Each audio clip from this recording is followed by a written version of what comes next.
বন্ধুরা চলো তোমাদের সঙ্গে শেয়ার করি আমার বরের কাণ্ড কারখানা। এই দেখো এটা কি, এটা দেখো তোমরা সবাই চেনো মানকচু। এটা নিয়ে এসছে, বলে এটা নাকি বাটা খাবে। বলো কার ভালো লাগে এই ঝামেলা। এইখানে নিয়ে এসছে দুধ, আর এটা পনির। পনির তো খেতে আমার মেয়ে বলো আমার বর বলো খুব ভালোবাসে পনির। আর এটা নিয়ে এসছে দুধে মানকচু, এটা বলছে বাটা খাবে। আর এখানটায় আছে বাবা এই দেখো ফুলকপি, আজকে পনির দিয়ে ফুলকপি দিয়ে বানাবো। এখানে আছে কাঁচা লঙ্কা, এখানে আছে আমলকি, গাজর, শসা। শরীরটা আমার ভালো নেই বলছি। এদিকে দেখো কালকে বাজার করে নিয়ে এসেছিল এই যে সর্ষে শাক, সর্ষে শাক, হ্যাঁ সর্ষে শাকটা ভাজবো। এদিকে হচ্ছে আমি কাঁকরোলটা অনেক দিন ধরে পড়ে আছে তাই কাঁকরোল কুচে রেখেছি।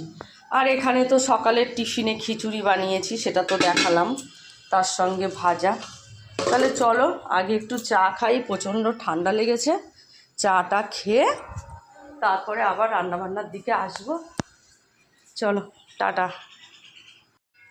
শুভ সকালের শুভেচ্ছা বন্ধুরা। আজকে মঙ্গলবার আর শরীরটাও ভালো নেই, ওই জন্য আজকে সকালের ব্রেকফাস্টে চলো কি বানিয়েছি দেখো। এই দেখো খিচুড়ি বানিয়েছি। এই যে আমাদের দোকানে যে ভাইটা কাজ করে ওকে একটু দিয়ে নিই, আর আমার শাশুড়ি মা যদি খায় তো দেব। উনি আবার খিচুড়িটা খেতে চায় না, দেখা যাক কি হয়। দেখো একদম গাজর, আলু, কুমড়ো সব দিয়েই খিচুড়িটা বানিয়েছি। আর সঙ্গে আছে গরম গরম কুমড়ো ভাজা আর বেগুন ভাজা। তাহলে চলো ওকে এটা দিয়ে আসি আর তারপরে আমরা খাবো। অনেকটাই বানিয়েছি। টাটা। না না